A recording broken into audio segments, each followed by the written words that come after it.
This is a Gault Heating and Cooling High School Football Preview. Anthony, year 2 for 8-man. I know last year was probably a learning experience. This year, I would assume things are a little better. Absolutely. The kids have adjusted to 8-man, and there are some teams in the conference that are well schooled at 8-man, such as Toledo Christian and Holgate. We've got a ways to go to catch them, but the kids have definitely made the transition. Interest-wise, you have more players, so that's a good sign. Yeah, we have 20 boys out for football this year. That's as many as we've had since I've been here. So with about 80 to 90 kids in the high school, 20 boys playing football, that's not too bad. That's not too bad of a percentage. And not to look down the road, but you have 14 in your sophomore class, which is a very good thing. Yeah, now we graduated several senior starters last year, which is going to make an impact on us this year. We only have one senior returner, but the good news is all those freshmen that came out for football the first year and kind of got acclimated to the game, they're back. So 14 kids in our sophomore class is very encouraging.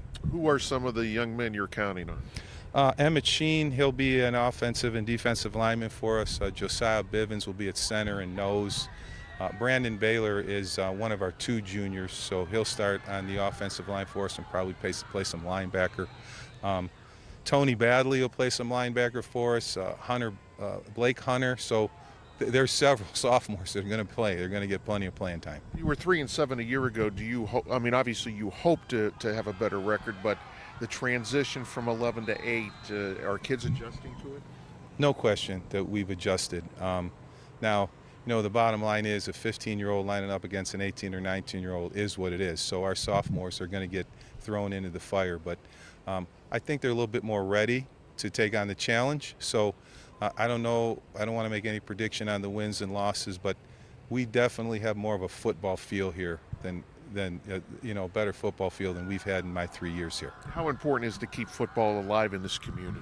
Listen, I've got people from the community walking up to me and asking me how many games we're going to win this year because they were excited that we got some wins last year. So we don't want to disappoint anybody, but there's definitely some buzz in the community. And I think, many of the people who maybe were skeptical about the move to 8-man, they understand it was a good move for us. And anybody that's seen any of the footage or come to any of the games, it's football as you know it. It's blocking and tackling at the end of the day. There's just three less guys lining up out there.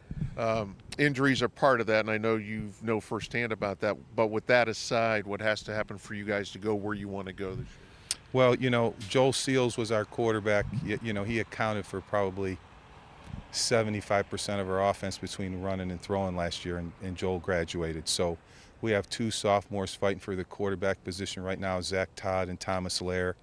Their skill sets are a little bit different, but any football team has to be solid at that position if they're going to be good offensively. And there's a lot of growth that has to happen at that quarterback position, but they're coming hard every day. They're working, they're asking questions, they're on the whiteboard, they're willing to look at film. So, hopefully one of those guys will rise, to the top, and we'll see who that'll be in the next few weeks.